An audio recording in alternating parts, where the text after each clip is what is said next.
I remember when I was a brand new officer, and there was a woman in downtown Portland. I was a Phase 5 in downtown, and she was going around smashing windows of cars.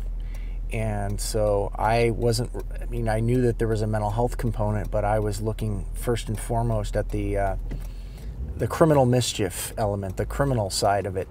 And so I took her to jail for all, smashing all of the windows on these cars. And a few years ago, she was actually arrested on that warrant. The warrant had been in the system for 10 years, and she was brought back to Multnomah County from some other place. And as I was reading the reports, I was thinking to myself, this woman was mentally ill. This woman should have been hospitalized, and she was in clear crisis as I was reading through my report. And I just didn't have the training, I didn't have the knowledge or the insight to go about that call a different way.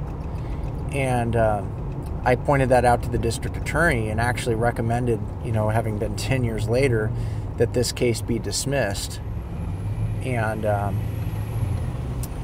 he actually agreed.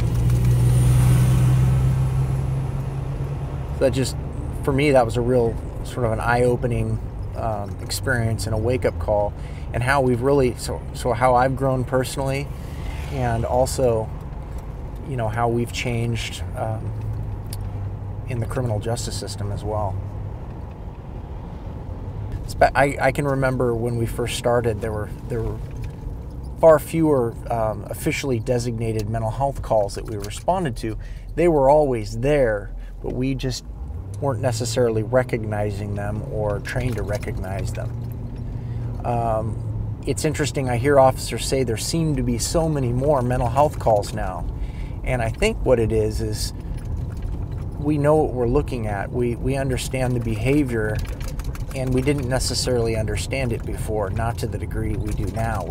We're able to look at these calls through a different lens. I think the police bureau is sort of a microcosm of society in dealing with all of the social issues of the day.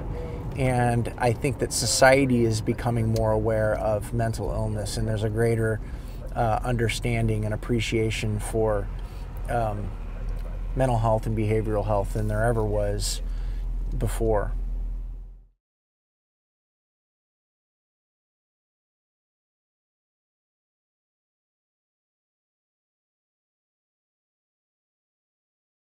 That's nice. Oh, that's nice. That's nice. Well, good. Well, I hope your knee is okay. This one. That knee right there, I hope it's okay. Which hospital are you going to? Emmanuel. Emmanuel. Well, good luck with that.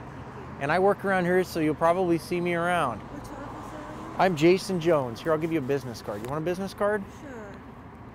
Put in a good word for me at the police department. You want me to put in a good word for you? Well, I will do that. Okay. There you go. All right? Take care. As corny as it sounds, I like helping people. It's why I signed up for this job. I get the opportunity to help people in crisis, and what a better way to do that than actually be able to talk to them and show them that we as police officers are there to help. We're not something to be feared, but rather we're a resource, that we're peacekeepers, and we're able to help them through their time of crisis, despite some of these intimidating tools that I wear on my vest and my hip. And it's just one of those things. As a police officer, different officers have different skills, different interests, and one of mine is just working with people that need help and are in crisis. I've just always been drawn to those kind of calls, and I enjoy going through those calls and learning and growing as an officer and developing new skills.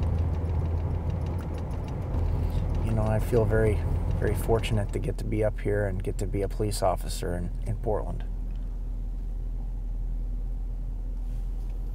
It might sound corny, but 651.